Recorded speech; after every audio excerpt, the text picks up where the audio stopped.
आज सुबह जब मैं जा रहा था तो भक्तमाल जी पढ़ता हुआ जा रहा था, एक इतने सुंदर राजा की मैंने कथा पढ़ी उसमें। बंधु नित्य एक नियम बना लीजिए, जैसे कई आजकल के युवा नॉवेल्स पढ़ते हैं, बुक्स पढ़ते हैं, इंस्टाग्राम चलाते हैं, फेसबुक चलाते हैं। एक सदग्रंथ पास में रखा करो, उसमें से भले एक पेज पढ़ो जरूर। इतना सुख मिलेगा आपको, ऐसी ऊर्जा मिलेगी आपको, और इतना कुछ नया मिलता है कि बस आनंद आ जाता है। तो एक राजा की कथा पढ़ रहा था, जगन्नाथपुरी के एक राजा थे। कहते हैं कि नित्य जगन्नाथ महाप्रभु का महाप्रसाद उनके यहां आता था। ध्यान से सुनना, महाप्रसाद आता था और राजा जगन्नाथ जी से इतना प्रेम करते थे कि प्रेम से महाप्रसाद आते ही पहले दंडवत प्रणाम करते थे प्रसाद को, और फिर उसको स्वीकार करते थे। बंधुओं, एक आपको हम नियम बता दें, चाहे एकादशी हो, चाहे आपका कोई भी व्रत हो, किसी भी तीर्थ का यदि प्रसाद घर आता है तो प्रसाद के प्रति नियम कैसा होना चाहिए।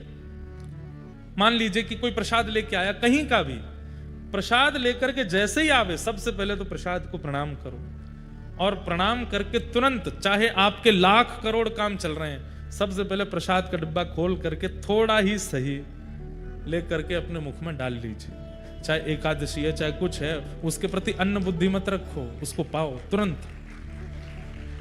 शास्त्रों में कहते हैं, आपने कहा अच्छा प्रसाद रख दीजिए, थोड़ी देर में पाऊंगा, अगले क्षण प्राण निकल गए तो नहीं पा पाओगे, अगले क्षण का भरोसा है। जैसे ही प्रसाद दिखे तो दौड़ करके जाना चाहिए, बोले पहले पवा दो, कहीं मेरे प्राण निकल रहे हो, उससे पहले जगन्नाथ जी मेरे भीतर चले जाएं। प्रसाद का मतलब, जिस तीर्थ का प्रसाद आया वो तीर्थ के ठाकुर जी ही आए प्रसाद में बैठ के, उनको तुरंत स्वीकार करना चाहिए। चैतन्य महाप्रभु कहते हैं, महाप्रसादे गोविंदे, जगन्नाथ महाप्रभु का जो भात प्रसाद है उसका एक एक तिनका जगन्नाथ जी का स्वरूप है।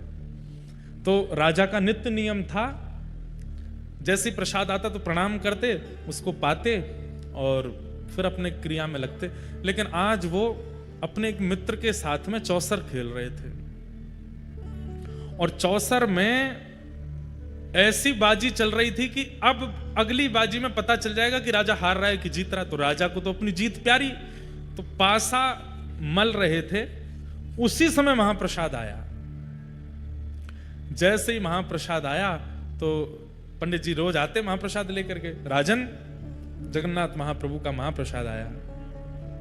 तो राजा इतना ज्यादा ध्यान लगा करके खेल रहा था, उसने एक हाथ में पासा लिया, महाप्रसाद को प्रणाम किया और फिर रुकिए अभी लेता हूं, और फिर से पासा खेलने लगे। तो पुजारी जी को नित्य का नियम तो पता था राजा का, लेकिन आज का जो व्यवहार था ये पुजारी जी को अच्छा नहीं लगा। बोले बताओ, पासा इतना जरूरी है, वो चौसर इतना जरूरी है कि महाप्रसाद को कह दिया रख दो, पाएंगे।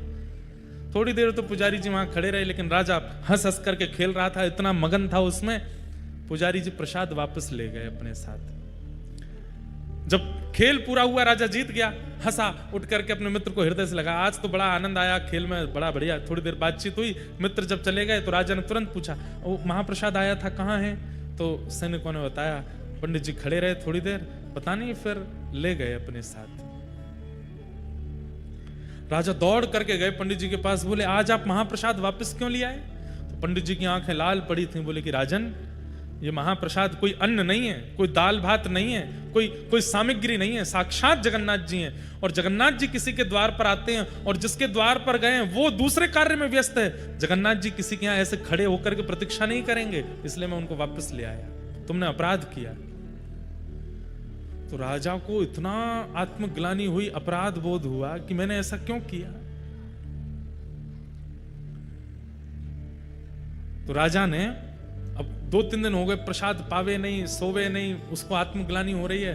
ब्राह्मणों की कुछ टोली अपने यहां बुलाई, और आज सुबह ही मैंने ये कथा पढ़ी इसलिए सुना रहा हूं। तो सब ब्राह्मणों से पूछे, अगर कोई व्यक्ति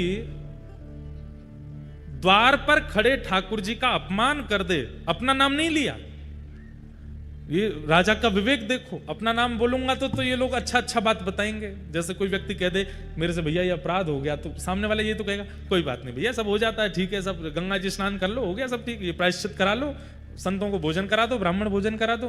तो राजा बोला अगर मैं कहूंगा कि मैंने अपराध किया तो ये सारे मेरे को कोई ना कोई युक्ति बताएंगे। अपने लिए ना पूछ करके किसी अन्य के लिए पूछता हूं। तो राजा ने कहा, अगर किसी के द्वार पर भगवान आए हों और जिसके द्वार पर आए वो व्यक्ति ठाकुर जी का अपराध कर दे, अपमान कर दे, तो उसका दंड क्या होना चाहिए? हमें उसको क्या दंड देना चाहिए, ये बता दीजिए। तो पंडित जी बोले, अगर कोई भगवान का अपराध करता है तो राजा को उसका त्याग कर देना चाहिए, चाहे वो प्रजा में से हो, चाहे परिवार में से हो, कोई भी हो। ठाकुर जी का अपराध करने वाले को राजा को एक ही दंड देना चाहिए, क्या? उसका त्याग करो। राजा बोले ठीक है, अब आप जा सकते हैं। अब राजा मन में क्या विचार कर रहे हैं, मैंने इस हाथ से अपराध किया, अब मैं इस हाथ का त्याग करूंगा, इसको कटवाऊंगा। मैं कैसे कटवाऊं? स्वयं तो काट नहीं पाऊंगा, अपने हाथ को कैसे काटूंगा? किसी और से कहूंगा तो कोई काटेगा नहीं। तो राजा ने क्या युक्ति बनाई, मतलब देखिए कैसी भगवत परायणता है राजा के चित्त में। 2-3 दिन से जानबूझ करके अपना चेहरा ऐसे बनाया कि बहुत चिंता में है। मंत्री जी ने 3 दिन बाद बड़े संकोच में पूछा, राजन आप बहुत चिंतित दिखते हैं, क्या बात है?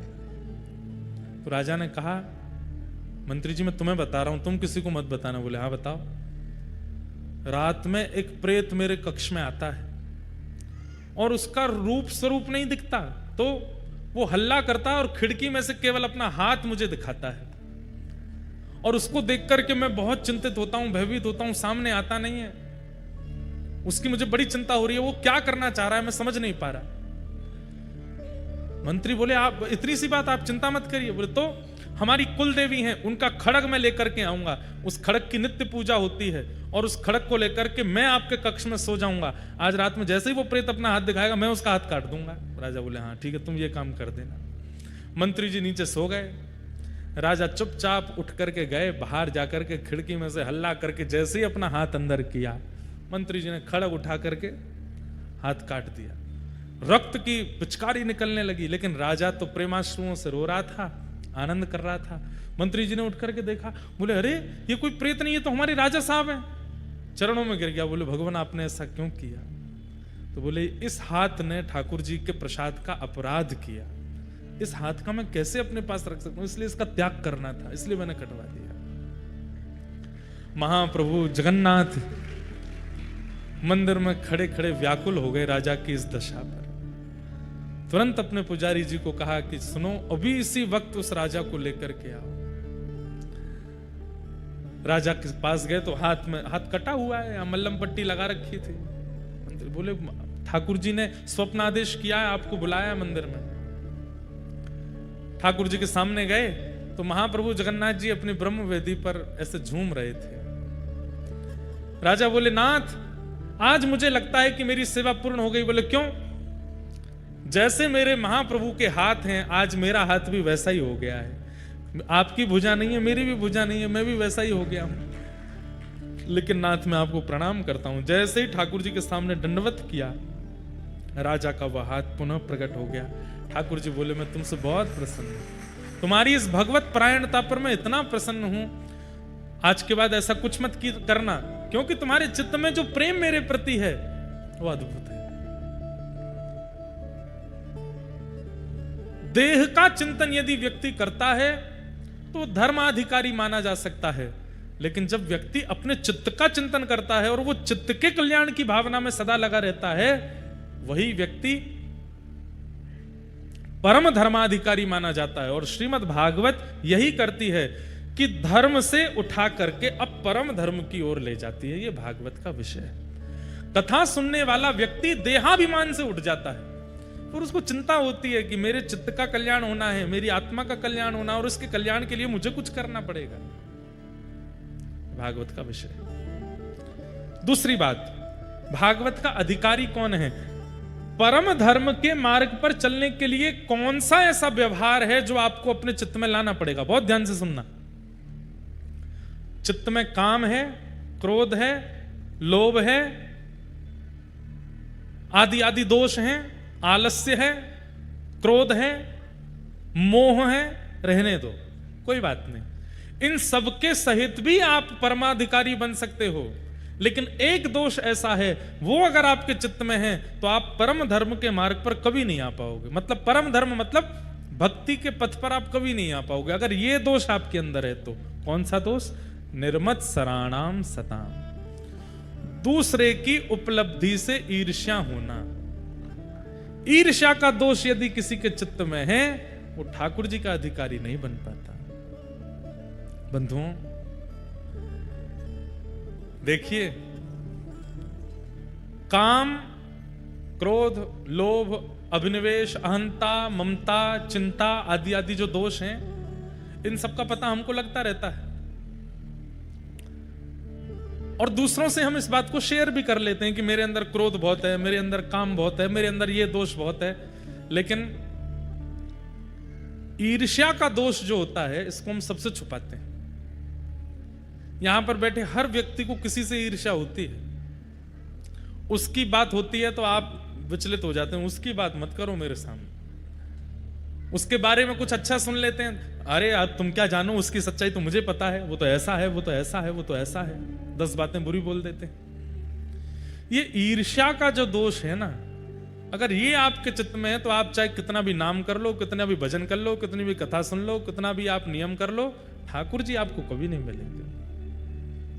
भैया नाम का, कथा का, परिक्रमा का, जप का, नियम का फल क्या है? कि चित्त से ईर्ष्या खत्म हो जाए। अरे हम तो कहते हैं आज ही चिंतन करो, किसका नाम सुन के ईर्ष्या होती है, किस व्यक्ति की बातें सुनकर के ईर्ष्या होती है आपको। 7 दिन कथा सुनो और 7 दिन बाद उस व्यक्ति का फोटो देखना खोल के फोन में। अब ईर्ष्या नहीं हो रही, अब तो अच्छा सा लग रहा है, तो समझ जाओ कथा ने लाभ किया है, कथा ने फायदा कर दिया है।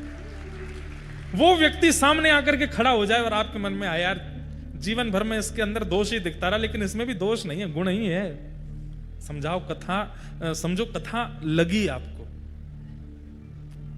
लेकिन 7 दिन पहले जिसके प्रति जैसी भावना विचारधारा थी, 7 दिन बाद भी वैसी ही रही है। इसका मतलब कथा का प्रभाव नहीं हुआ, नाम का प्रभाव नहीं हुआ, परिक्रमा का प्रभाव नहीं हुआ, जप का प्रभाव नहीं हुआ, यज्ञ अनुष्ठान का प्रभाव नहीं हुआ।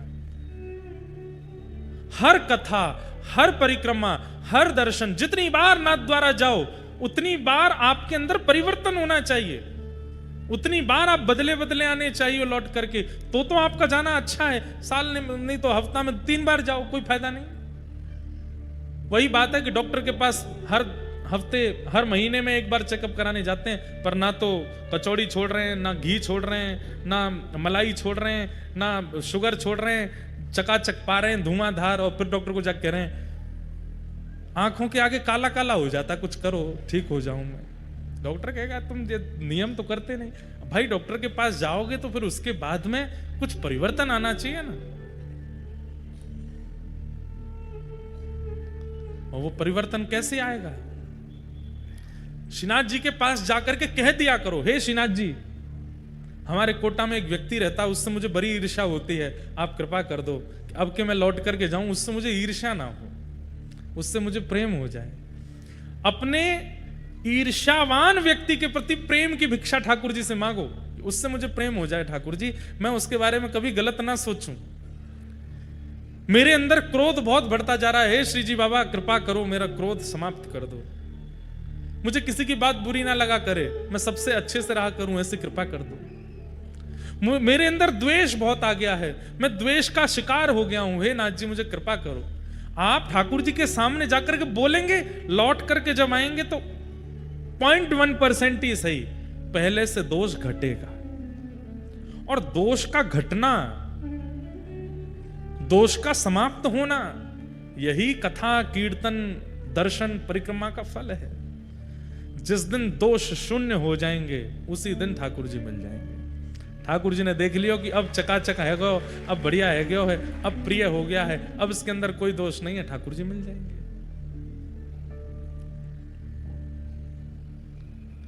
वास्तव में कथा सुनने का यही रूप है कि हम हमारे दोषों को काटें, थोड़ा कम करें, घटावें।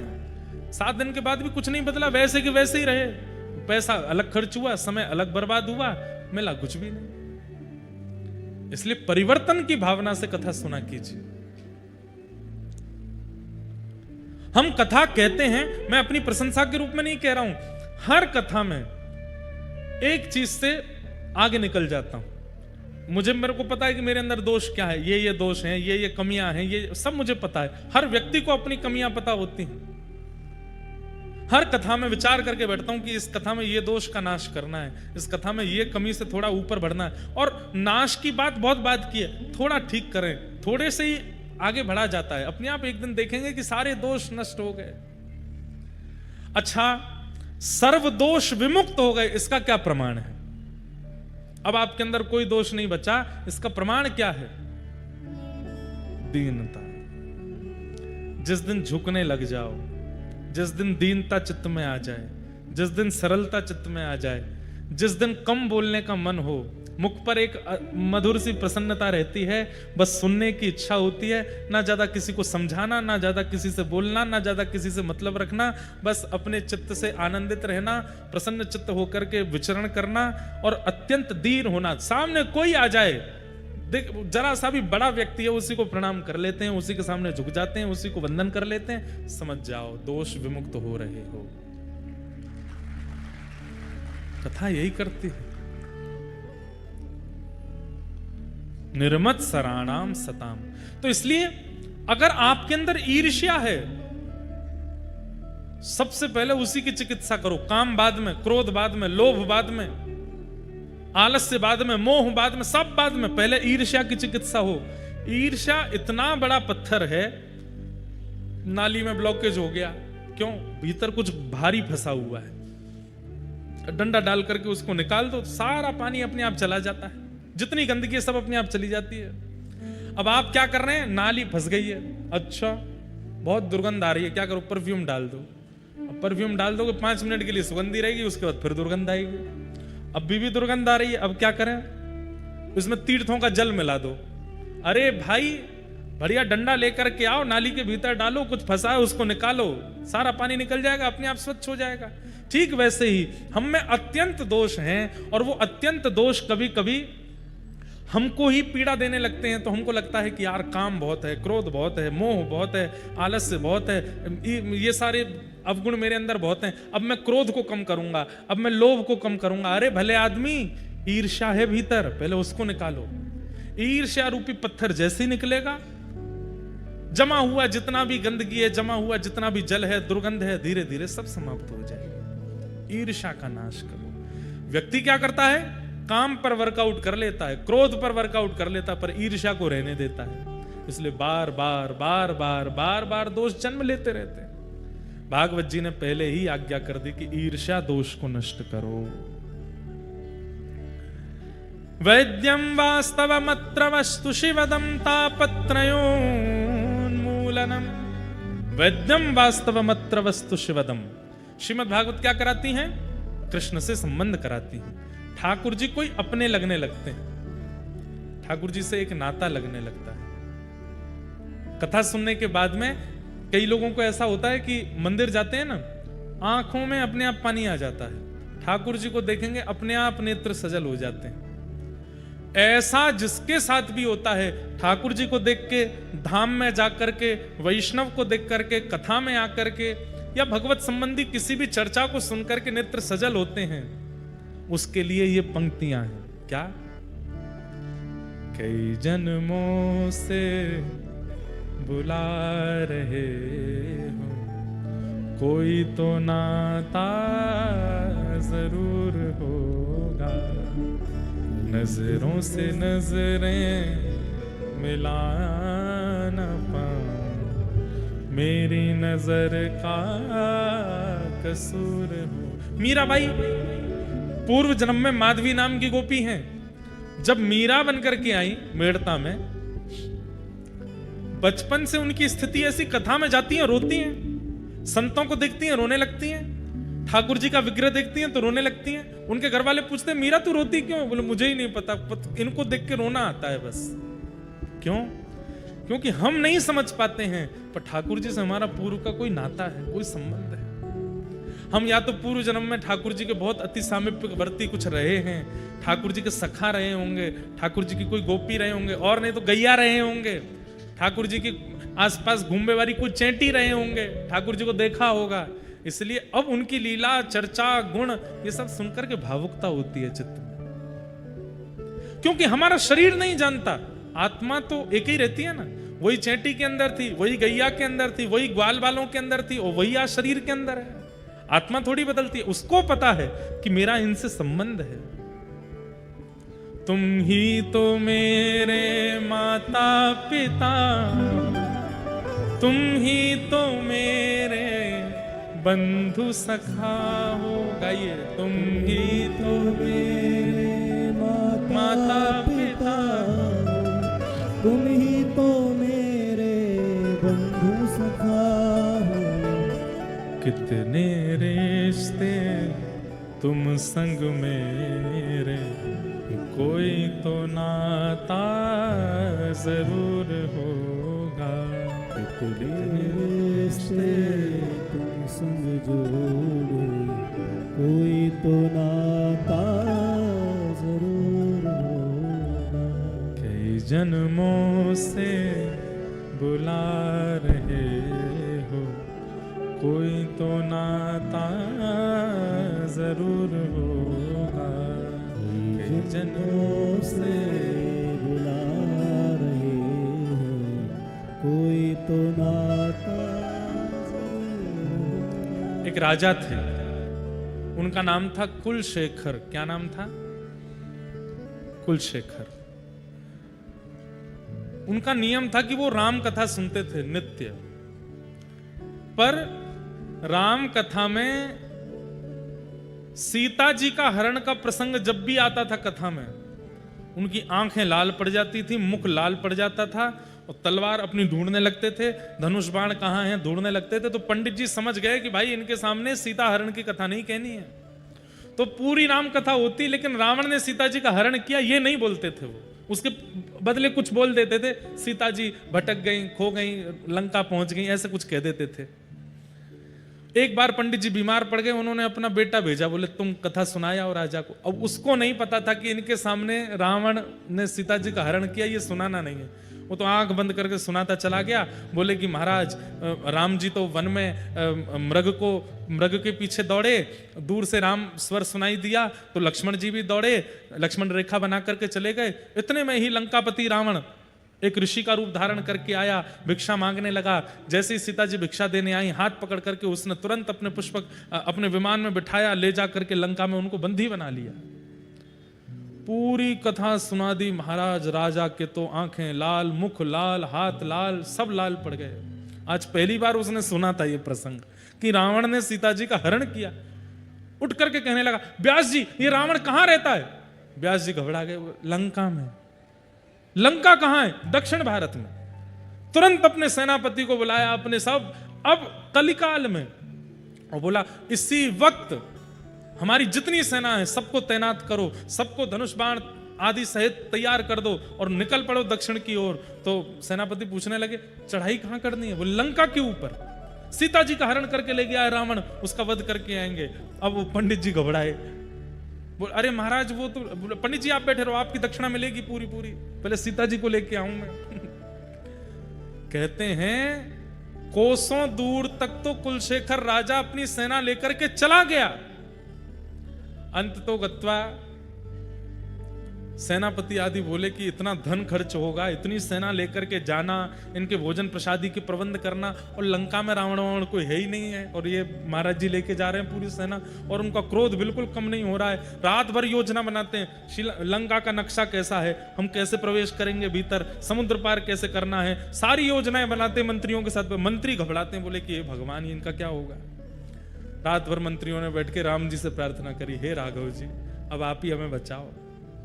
4-5 दिन की यात्रा जब हो गई, राजा तो पूरे आवेश में लंका की ओर दौड़ रहा है। तभी बीच मार्ग पर देखते हैं, आहा नव कंज लोचन कंज मुख कर कंज पद कंजारो, श्री रामचंद्र कृपालु भज मन हरण भव भयदार। प्रभु श्री राम साक्षात प्रकट हो गए बीच मार्ग में, और मार्ग में प्रकट होकर के बोले राजा रुक जाओ रुक जाओ रुक जाओ। कमल नैन नील स्वरूप ठाकुर जी का। और तभी थोड़ी देर में देखते हैं कि गोरे गोरे वदन के श्री लक्ष्मण जी भी आ गए, और तभी थोड़ी देर में देखते हैं कि आहा तप्त कांचन गौरांगी श्री जानकी जी भी आ गई। राजा चरणों में गिर गया, बोले आप कौन हैं प्रभु? बोले हम वही हैं जिनकी कथा तुम सुनते हो। अरे आप राम जी हैं? बोले हाँ। जानकी जी आप सुरक्षित हैं? मैं तो अभी लंका जा रहा था रावण के ऊपर चढ़ाई करने के लिए। बोले हम इसीलिए बताने आए कि युद्ध पूरा हो गया है, रावण को हमने मार दिया। मार दिया आपने? बोला बढ़िया किया आपने मारा, नहीं तो मुझे मारना पड़ता जाके। ऐसे ऐसे भाव। उनके लिए कथा कोई कहानी नहीं है, उनके लिए कथा कोई शब्द नहीं है, उनके लिए कथा प्रत्यक्ष है। एक और हुए दक्षिण भारत में, उन्होंने भी कथा में कोई भाव सुना। हाँ, विभीषण शरणागति। विभीषण शरणागति का जब भाव सुना तो उस भाव में यह आता है कि राम जी ने जैसे देखा कि विभीषण शरणागति के लिए आया है, तो राम जी बोले अच्छा इसको बैठाओ, मैं एक बार पूछ के आता हूं। तो हनुमान जी आदि को बुला करके राम जी पूछ रहे हैं कि इसको शरण में लूं कि नहीं लूं। इस बात को सुनकर के उठ के चला गया और इतना रोया नदी के तट पर जाकर के। लोगों ने ढूंढ करके पूछा तुम रो क्यों रहे हो?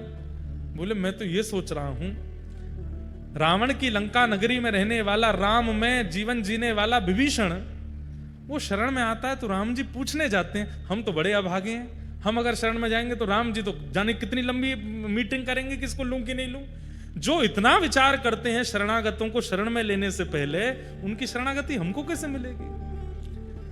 इस बात से चिंतित होकर के रो रहा था। राम जी तुरंत प्रकट हो गए, तुरंत उसको स्वीकार किया। बोले भैया तो बिल्कुल चिंतित मत हो, आगे की कथा तो सुनो।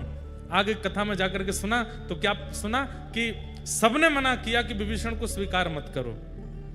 सुग्रीव ने तो स्पष्ट कह दिया, बोले रावण का भैया है, उसके साथ इतने साल रहा है, ये शुद्ध कैसे हो सकता है, इसको स्वीकार मत कीजिए। सबने मना किया, लेकिन राम जी कक्ष से बाहर निकल करके आए और सबने कह के भेजा था इसको वापस कर देना नाथ। लेकिन राम जी गए और राम जी ने जाकर के तुरंत विभीषण को अपने हृदय से लगाया, स्वीकार करके तिलक कर दिया। भले ही सब मना करते रहे, लेकिन राम जी फिर भी स्वीकार किए। आगे की कथा में उसने क्या सुना कि भले ही लाख लोग मना करें पर ठाकुर जी फिर भी स्वीकार करते हैं, तब उसके चित्त को शांति मिली। कथा ठाकुर जी से संबंध कराती है, और वो कब कराएगी? आप व्यास जी का चिंतन मत करो। ये मत सोचा कीजिए कि इंद्रेश जी कथा सुना रहे हैं, कोई व्यास जी बैठे हैं।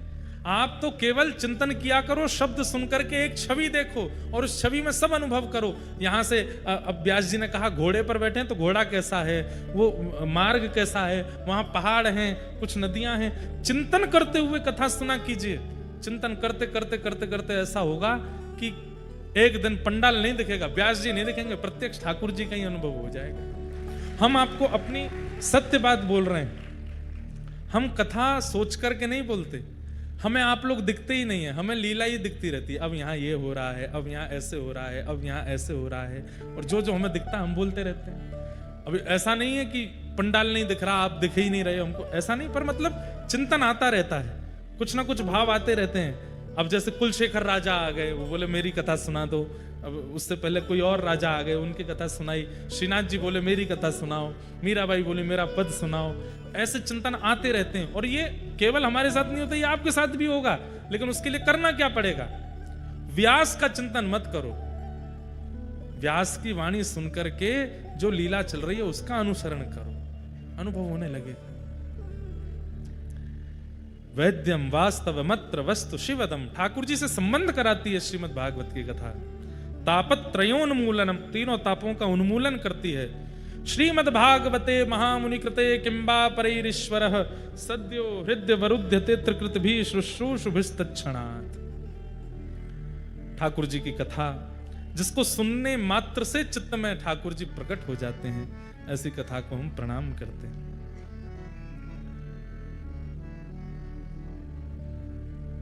निगम कल्प तरोर गलितम फलम सुखमुखादमृतद्रव संयुतम पिबत भागवतम रसमालयम मुहुरहो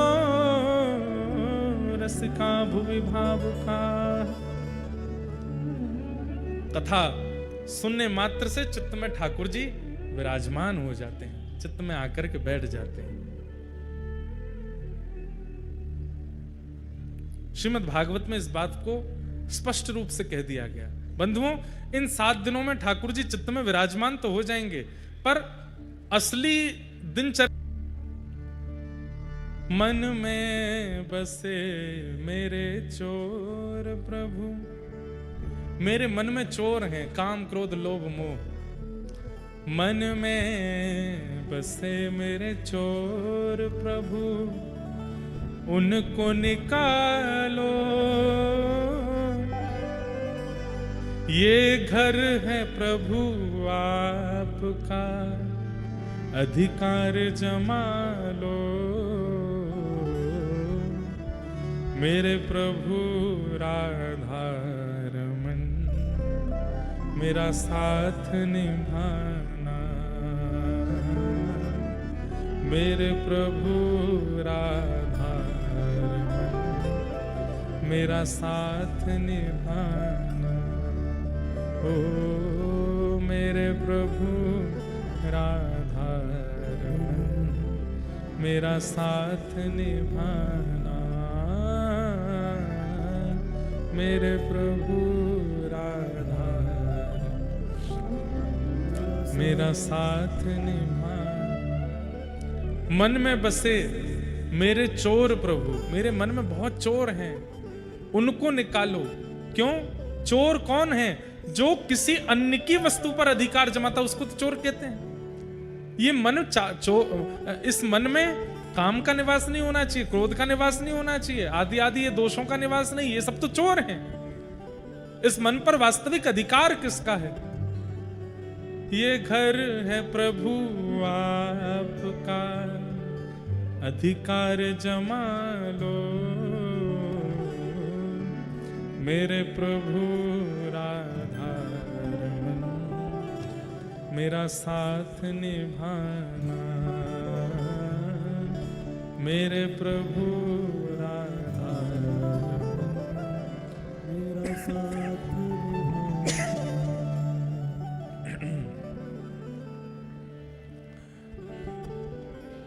हमारे व्रज में किशोरी जी से प्रार्थना करते हैं। हाँ हाँ। किशोरी मोहे सेवा में लीजो, लाडली सेवा में लीजो। घर जंजाल छुड़ाए, बास बरसाने को दीजो। किशोरी मोहे सेवा में लीजो, लाडली सेवा में लीजो। सब लोग आप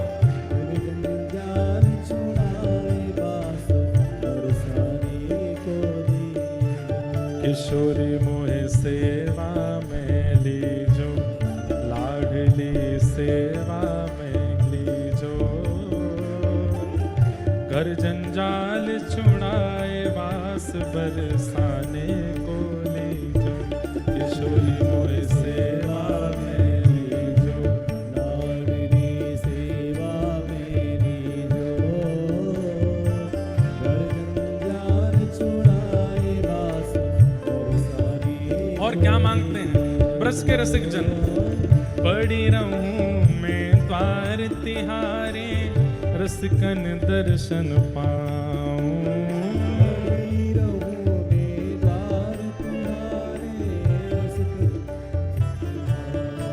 ओ पड़ी रहूं मैं द्वार तिहारे, रसिकन दर्शन पाऊं।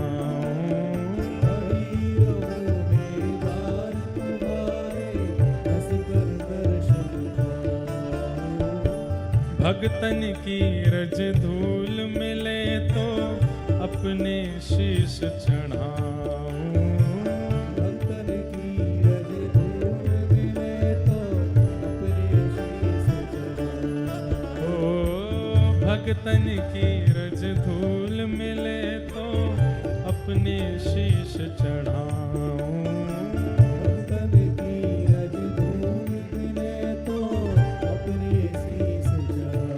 किशोरी मोहे द्वारे रख लीजो, लाडली द्वारे रख लीजो। घर जंजाल छुड़ाए, बास वृंदावन को दीजो। किशोरी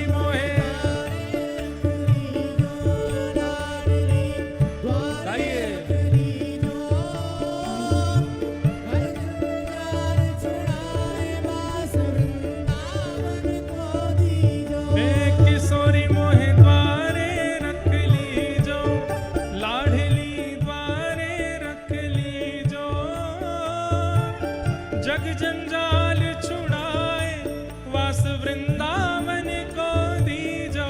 किशोरी मोहे द्वारे रख लीजो, लाडली द्वारे रख लीजो। जग जंजाल छुड़ाए वास वृंदावन। बोल बरसाने वारी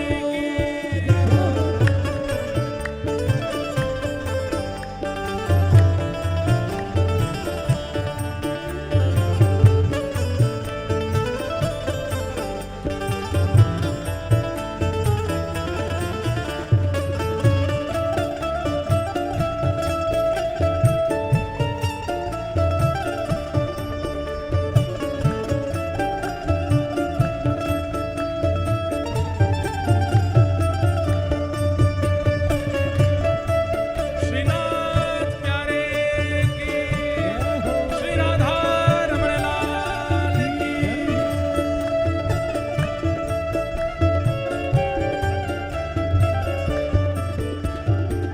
भूख लगे तो ब्रजवासन के टूक मांग के खाऊं।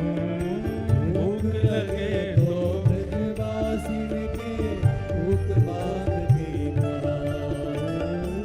भूख लगे तो ब्रजवासन के टूक मांग के खाऊं। भूख लगे तो ब्रजवासिन के भूख मांग के खाऊं। हो कबहु प्रसादी श्री महलन की कृपा होए तो पाऊं। कबहु प्रसादी श्री महलन की कृपा होए तो पाऊं। हो कबहु प्रसादी श्री महलन की कृपा होए तो पाऊं। कबहु प्रसादी श्री महलन की कृपा होए तो पाऊं। किशोरी मेरी विनय मान लीजो, लाडली विनय मान लीजो। जग जंजाल छुड़ाए वास वृंदावन को दीजो। किशोरी मेरी विनय मान लीजो, लाडली विनय मान लीजो। जग जंजाल छुड़ाए वास वृंदावन को दीजो। हे किशोरी मोहे द्वारे रख लीजो, लाडली द्वारे रख लीजो। जग जंजाल छुड़ाए वास वृंदावन को दीजो। द्वारे रख लीजो, लाडली द्वारे रख लीजो। जग जंजाल छुड़ाए वास वृंदावन को और दीजो। ये पंक्ति तो सब लोग मेरे साथ ऊंचे स्वर में गा। क्या? राधे राधे रटू निरंतर, राधे के गुण गाऊं। राधे राधे रटू निरंतर, राधे के गुण गाऊं। ओ राधे राधे रटू निरंतर, श्यामा के गुण गाऊं। राधे राधे रटू निरंतर श्यामा के और तेरे ही गुण गाए गाए मैं तेरो ही हो जाऊं। तेरे ही गुण गाए गाए मैं तेरो ही है ओ तेरे ही गुण गाए गाए मैं तेरो ही हो जाऊं। तेरे ही गुण गाए गाए मैं तेरो ही है। हे किशोरी मोहे अपनो कर लीजो,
रटूं निरंतर राधे के गुण गाऊं। राधे राधे रटू निरंतर राधे के गुण गाऊं। तेरे ही गुण गाए गाए मैं तेरो ही हुए जाऊं। तेरे ही गुण गाए गाए में तेरो ही वे जाऊं। हे किशोरी मोहे अपनो कर लीजो, लाडली अपनो कर लीजो। जग जंजाल छुड़ाए वास वृंदावन को दीजो। किशोरी मोहे अपनो कर लीजो, लाडली अपनो कर लीजो। जग जंजाल छुड़ाए बास वृंदावन को दीजो। बास बरसाने को दीजो। बरसाने को दीजो। बास गोवर्धन को दीजो। गोवर्धन को दीजो। और ये संभवता श्रीमद् भागवत में बताए गए नियमों से बन सकती है। आप भले ही शरीर से रहते कोटा में हैं, शरीर से रहते आप जयपुर में हैं, शरीर से रहते आप राजस्थान में हैं, लेकिन मन सदा आपका ब्रजवासी हो जाए। मैं ब्रजवासी उन्हें कम मानता हूं जो शरीर से ब्रज में रहते हैं। मूल ब्रजवासी तो वो हैं जो तन से चाहे कहीं रहें पर मन से ब्रज में रहते हैं, मन से सदा वृंदावन का स्मरण करते हैं। यहां किशोरी जी से जग जंजाल छुड़ाए वास बरसाने को दी, जो तन के लिए नहीं है, मन के लिए। मन के जग जंजाल छूटे, मन रहे सदा वृंदावन बरसाना। अभी हम बद्रीनाथ में थे, वहां एक महाराज जी हमारे साथ थे। जो लोग सोशल मीडिया पे फॉलो करते होंगे उन्होंने देखा होगा। बद्रीनाथ वाले पूज्य श्री योगेश्वर बालक योगेश्वर दास जी महाराज आज भी सुबह बागेश्वर धाम में वो साथ में ही थे। तो आप विश्वास नहीं मानेंगे, महाराज जी की आयु अभी 60-70 के आसपास होगी। आज तक वृंदावन नहीं गए, आज तक। राधा कुंड में रहते हैं, गोवर्धन में, या फिर बद्रीनाथ में रहते हैं। दो ही स्थान है उनके, या तो राधा कुंड गिरिराज जी या बद्रीनाथ। पर आज तक वृंदावन नहीं गए। बाहर से ही वृंदावन को प्रणाम करते हैं, वहीं से निकल जाते हैं। लेकिन आप उनके पास बैठेंगे, उनसे जब चर्चा करेंगे, नेत्र सजल रहते हैं और श्री वृंदावन को याद करते रहते हैं। वृंदावन की एक एक स्थिति उनको पता है। व्रज कैसा है, वृंदावन में राधा वल्लभ जी, बिहारी जी, राधा रमण जी कैसा आनंद करते हैं, कैसा सुख करते हैं, वृंदावन में कौन सी गली है, परिक्रमा कैसी होती है, सब पता है उनको। लेकिन वृंदावन नहीं जाते। मैंने कि बाबा क्यों ना जाओ? बोले ज्यादा ना जाऊंगो, फिर आऊंगो नहीं लौट के, वहीं रह जाऊंगा। बोले जीवन में एक बार वृंदावन जाऊंगा। आज भैया गए थे ना हमारे साथ, केशव भैया, वो भी दर्शन करके आए, बद्रीनाथ वाले पूज्य महाराज जी। अरे बालकों बैठ जाओ, ओ लाला, मैया तेने का ठानी मन में, बालक छोड़ दिए वन में, ले जाओ भैया, कौन के हैं ये? तो बच्चे मिल गए, मैया खो गई हैं।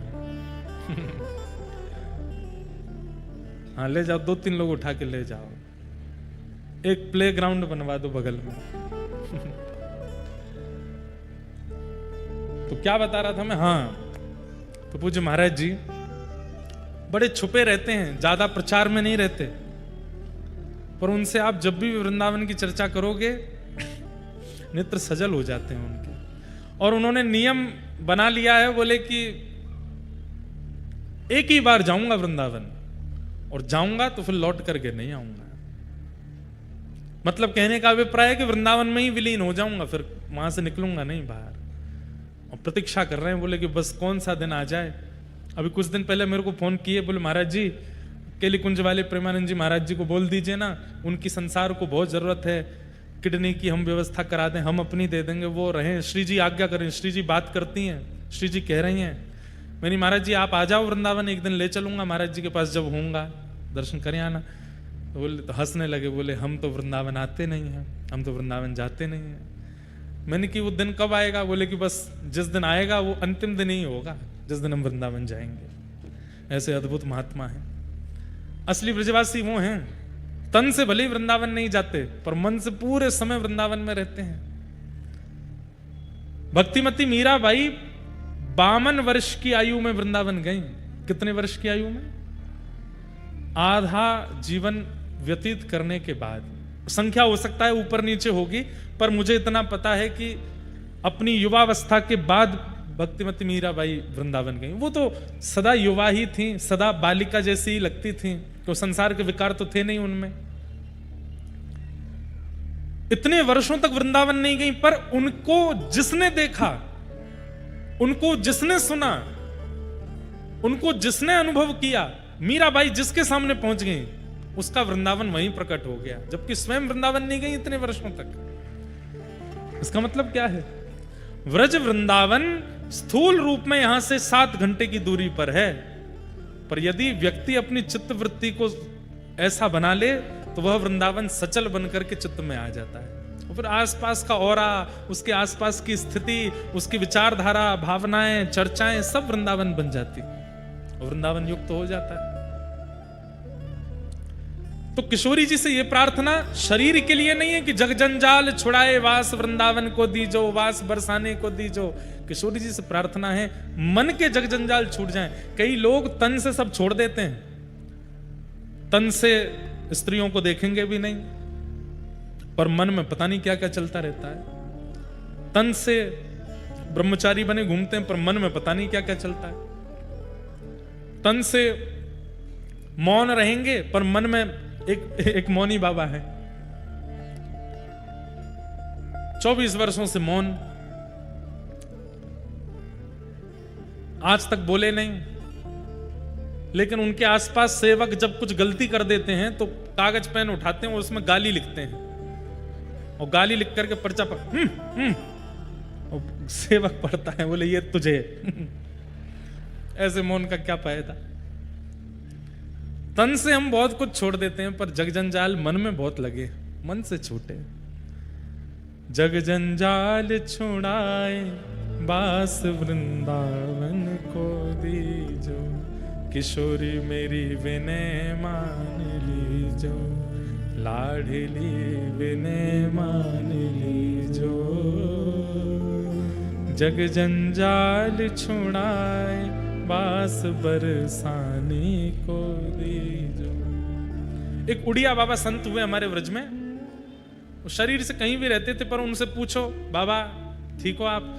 आज बिहारी जी ने पीले रंग की पोशाक पहनी है, आज बिहारी जी ने लाल रंगों को पटका पहनो है, आज बिहारी जी के मुख पे सिर पे पाग बंधी भई है।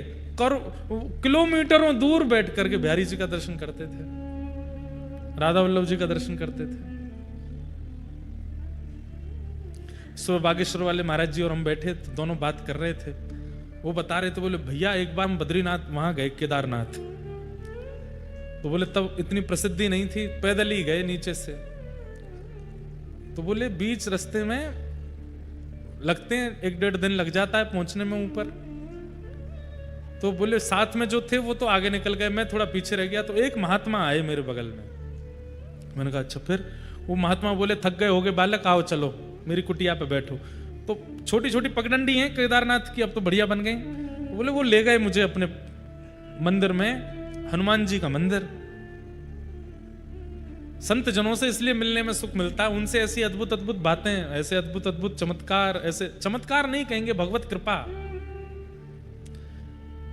बोले फिर? बोले मैं बैठ गया तो मुझसे बोले क्या खाओगे? हमने कहा बाबा पहाड़ों में तो क्या ही है, जो है वो दे दो।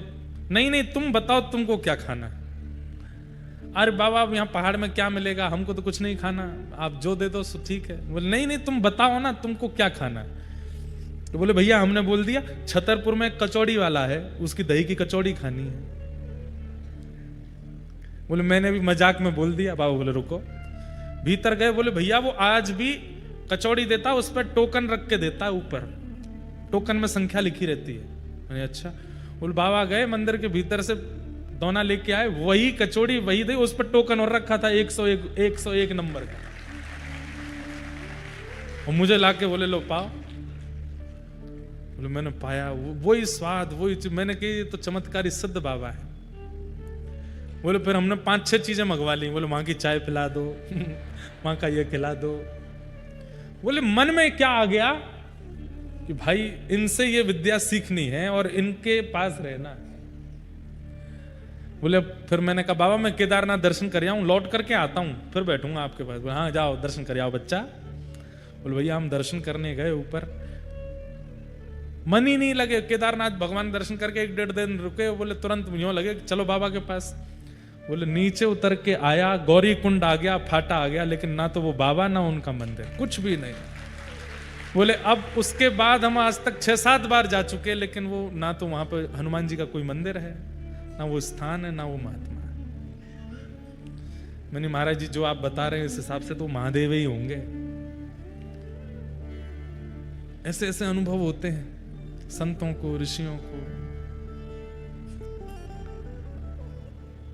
और ये सब संभव कब होता है बंधुओं? जब हमारा चित्त शुद्ध होता है। तन को कितना भी नवाओ कोई फायदा नहीं होने वाला। ज्यादा से ज्यादा बगल की गली वाले को पसंद आ जाओगे, पर मन स्वच्छ हो गया तो इनको भा जाओगे, इनको प्रिय लग जाओगे। बस उस मन के मार्जन की कथा है भागवत। मन का मार्जन होता है, मन की निर्मलता, शुद्धता, निर्मलता वो बनती है। निगम कल्प तरोर गलितम फलम सुख मुखादमृत द्रव संयुतम पिबत भागवतम रसमालयम मुहुर्हो रसिका भुवि भावुका। भागवत जी क्या है? वेद रूपी कल्प वृक्ष का पका हुआ फल है श्रीमद् भागवत। ऋग्वेद, यजुर्वेद, सामवेद, अथर्ववेद 4 वेद हैं। ये वेद रूपी वृक्ष है और वृक्ष में एक फल है सबसे मीठा, उसका नाम है भागवत। यानी कि वेद वृक्ष हैं, वृक्ष का फल भागवत है। भैया फल जो होता है ना वो वृक्ष का सार होता है। वृक्ष से छांव मिल जाएगी, वृक्ष से श्वास मिल जाएगी, वृक्ष से शीतलता मिल जाएगी, पर भूख की निवृत्ति तो फल से ही मिलती है। वेद छांव दे देंगे, वेद निर्मलता दे देंगे, वेद स्वच्छता दे देंगे, पर जो क्षुधा निवृत्ति है, जैसे हमारे शरीर की भूख होती है रोटी सब्जी से बुझती है, ऐसी आत्मा की भी भूख है।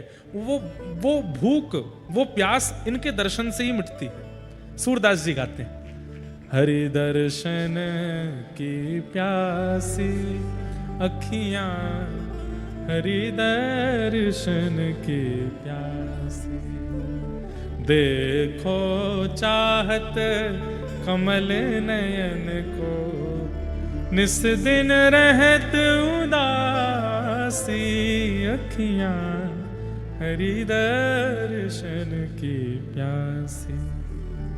हमारे शरीर की भूख, हमारे शरीर की इच्छाएं संसार पूरी करता है, पर उस आत्मा की जो भूख है इनसे ही पूरी होती है। जब तक ये नहीं दिखेंगे तब तक वो भटकती रहेगी, तब तक वो जन्म लेती रहेगी। पुनरपि जननम पुनरपि मरणम पुनरपि जननी जठरे शयनम। ये चक्र कब बंद होगा उस आत्मा का? जिस दिन हरि मिल जाएंगे, बस उस दिन वो कहेगी अब पायो मैं परम सुख, मुझे आप मिल गए। वेद वृक्ष हैं, पर उसका फल श्रीमद् भागवत है। फल भूख मिटाता है, फल क्षुधा निवृत्त करता है। श्रीमद् भागवत फल है, आत्मा की जो क्षुधा है उससे निवृत्त करता है। क्या करो? बोले पिबत भागवतम रसमालयम। इस कथा को जितना हो सके पियो, पियो। कथा सुनो कहा जाता है, पियो थोड़ी कहा जाता है। पर नहीं, यहां पर शब्द कहा गया पिबत, पियो। तो कहां पिए? बोले कान रूपी दोनों में भर भर के पियो, खूब पियो। पीने का अभिप्राय यहां पर वैसे पीने से नहीं है। पीने का अभिप्राय मतलब धारण करो। सुनने में और पीने में श्रेष्ठ क्या है? पीना। क्यों? कान में कोई बोल दे पैरासीटामोल, बुखार नहीं उतरेगा, पर मुख से कोई पिला दे तुरंत बुखार उतर जाएगा। पीने से रोग दूर होता है, सुनने से नहीं। कथा यहां बैठकर के सुनिए मत, पीजिए, मतलब लीजिए, अंदर धारण कीजिए। इसलिए पिबत शब्द, पिबत भागवतम रसमालयम। मोहर हो। बोले कितना पिए? बोले पीते रहो।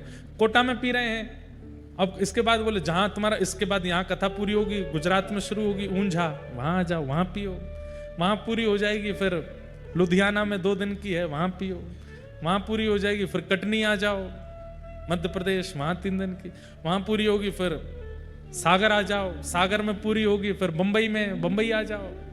उसके बाद बड़ौदा आ जाओ। फिर उसके बाद बरसाना में लाल जी का उत्सव, वहां आ जाओ। पीते रहो, सुनते रहो, जब जब मिले। कथा से कभी ऊबिए मत। एक बात हम आपको बोलते हैं बंधुओं, जरूरी नहीं आप 3 घंटा रोज सुनो, पर 20 मिनट, आधा घंटा रोज कथा सुना कीजिए। चाहे रात में सोते समय सुनो, सुबह उठते ही सुनो, गाड़ी चलाते हुए सुनो, काम करते हुए सुनो, कहीं आते जाते सुनो। आधा घंटा ही दीजिए, लेकिन कथा सुनिए नित्य। सत्संग रोज करो। आप अनुभव करेंगे, आपको वो प्राप्त होगा जो जीवन के लिए बहुत बहुमूल्य है। सत्संग नित्य करो। इस प्रकार भागवत की मधुर कथा के 3 मंगलाचरण हम लोगों ने श्रवण किए, उन्हें हम प्रणाम करते हैं। भैया 2 दिन तो हम लेट हो गए, कल हम नहीं होंगे, कल हम बिल्कुल समय से आएंगे। आप सब लोग बिल्कुल समय का ध्यान रखना। कल आपको पता, हम सुबह से कुछ बिल्कुल बस ये समझो भागते दौड़ते गिरते पड़ते जैसे से पहुंचे हैं। अब सब काम करने जरूरी होते हैं, सब जगह पहुंचना। वहाँ हमारे मित्र भी हैं, हमारे भैया भी हैं, वो एक अद्भुत कथा कर रहे हैं, उसमें निमंत्रण था उनका। पूर्व से हमको जाना था, पहले हमारी कथा मध्य प्रदेश में ही थी इस डेट में, तब हमने आश्वासन दिया था तो वहीं से वहीं पहुंचना था। अब वो कथा ही शिफ्ट हो गई कोटा, तो अब वहां वचन कैसे ना, वो तो दिया है, जाना तो था। तो फिर जैसे तैसे योजना बना करके पहुंचे। आने में आज थोड़ा विलंब हुआ, पर कल से तो आप 2:30 बजे ही आ जाना। हम 3 बजे से 10-5 मिनट पहले भी आ सकते हैं, बाद में भी आ सकते हैं, इससे ज्यादा ऊपर नहीं जाएंगे। आप लोग समय का ध्यान रखना, खूब प्रेम से पधारो। 2 दिन कथा के हुए, कल से हम थोड़े बोनस में कथा थोड़ी देर तक और सुना देंगे, 2 दिन की भरपाई कर देंगे। आप लोग खूब प्रेम से पधारो। परसों कथा में ठाकुर जी का मधुर जन्मोत्सव हम लोग मनाएंगे, खूब बढ़िया आनंद करेंगे। रसगुल्ला वाली कथा होगी। और अब हम कहीं जा नहीं रहे हैं, कोटा में ही हैं, तो इसलिए कोई दिक्कत वाली बात नहीं। मिलना जुलना कब होगा, गिरधर लाल जी के दर्शन कब होंगे, ये हम बता देंगे। इतनी संख्या में आप लोग हैं तो कैसे कहाँ व्यवस्था बनेगी, एक बार सब हमारे परिवारी जनों से पूछ करके फिर उसकी योजना बनाएंगे। आइए आज के मधुर कथा को विश्राम देते हैं। आरती के लिए यजमान परिवार मंच पर पधारें। हे भजो मुकुंद माधव मुरारी।